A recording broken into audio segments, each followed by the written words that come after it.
I'm not trying to sell you a Cycliq camera, but I just want to show you how tough the Fly12 is.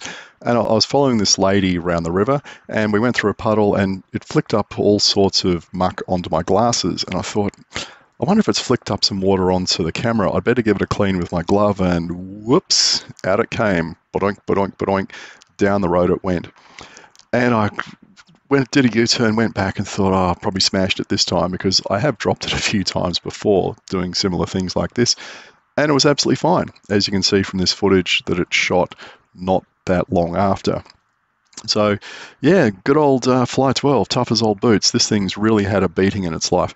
Now, that blue tape across the top is because I've clipped and unclipped this thing so many times from the mount that the lugs are worn down and it was wobbling within the mount. And what I was noticing is the footage was really quite wobbly, and it was nothing to do with the camera being of poor quality or anything. It was just that the tolerances or the clearances between that lug and the mount had worn down to the point where it had quite a bit of wiggle room.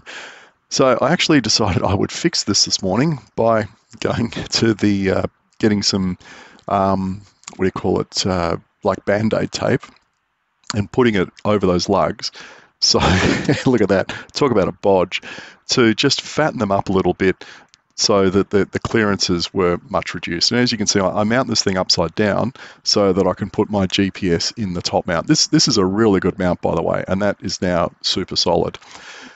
This is also why I try and do most of my video footage using a, well, not terribly expensive camera, because if I happen to drop the camera and smash it, I'm not smashing my phone, which would cost several times as much, and then I've lost the phone and I have to go through all the hassle of getting a new phone and rebuilding and all that kind of stuff. If I smash the camera, it's no big deal. But anyway, I just wanted to show you that Fly12, these things are tough as old boots. A new model has come out. Again, this is not a sales pitch or anything like that. I am considering upgrading simply because I'm after some better quality footage on the front.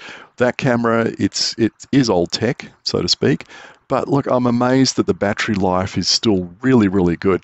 If that was a phone, that thing would have died years ago, but the battery life is still going strong. The video quality is still good enough to capture the kind of safety stuff that you want to get on the road.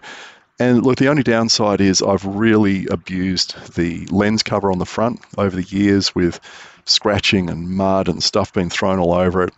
And so I've tried polishing it multiple times to try and get it back to a really crystal clear image, but have failed. But, you know, that's my fault. Anyway, that's what it was all about. Cycliq 12, the hard yakka of bike cameras.